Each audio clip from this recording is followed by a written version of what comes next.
Bonjour à toutes et à tous. Dans cette vidéo, je vais corriger l'exercice 3, page 11 de votre cahier Sésame. Dans cet exercice, on vous demandait d'effectuer 3 divisions euclidiennes. D'abord, 37 divisé par 5. Comment ça fonctionne? Eh bien, je dois diviser par 5. Je prends les chiffres de la gauche vers la droite. Est-ce que 3 c'est suffisant? Non, puisque dans 3, je ne peux pas prendre 5. 3 est plus petit que 5. Je vais donc prendre 2 chiffres d'un coup. Et je vais me poser la question, dans 37, combien de fois 5? Combien de fois 5 va-t-il dans 37? Alors bien évidemment, il faut connaître ces tables de multiplication par cœur, mais je sais que 7 fois 5 fait 35, donc il va pouvoir y aller 7 fois. Est-ce qu'il peut y aller 8 fois? 8 fois 5, 40? Non, ça sera trop. Donc il y va 7 fois. Et j'écris 7 ici, au résultat de ma division, qui s'appelle, je vous rappelle, le quotient. J'ai donc 7 fois 5, 35. J'effectue ma soustraction et j'obtiens un reste de 2. Ai-je terminé ma division? J'ai plus de chiffres après le 7 au dividende. Je vous rappelle, le nombre ici c'est le dividende. Je n'ai plus de chiffres au dividende à descendre. J'ai donc terminé ma division euclidienne. Et on peut vérifier que notre dividende ici, 37, est bien égal au diviseur 5 fois le quotient 7, c'est-à-dire 35, plus mon reste, 2, avec un reste 2 qui est plus petit que mon diviseur 5. Voilà pour cette première division. Passons à la deuxième. 141 divisé par 8. C'est un peu la même chose qu'ici, je ne peux pas prendre qu'un chiffre, puisque 1 est plus petit que 8. Je vais donc prendre 2 chiffres au dividende, toujours en commençant par les chiffres à gauche. Dans 14, combien de fois 8? 8 fois 1, 8. 8 fois 2, 16. 16, c'est plus grand que 14. Il y va donc une seule fois. 1 fois 8 me donne 8. Je soustrais, il me reste 14 moins 8, il me reste 6. Est-ce que j'ai terminé? Cette fois, non, parce qu'il me reste un chiffre au dividende.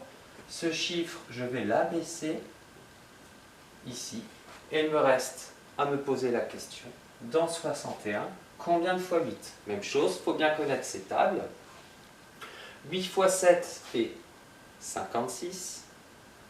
Donc il pourrait y aller 7 fois. Est-ce qu'il peut y aller 8 fois? 8 fois 8, 64, ça sera trop.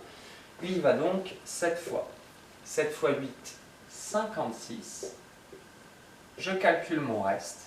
Et 61 moins 56, il me reste 5.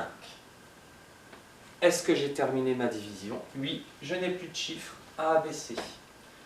Et est-ce que j'ai bien mon dividende 141 qui est égal à 8 fois 17.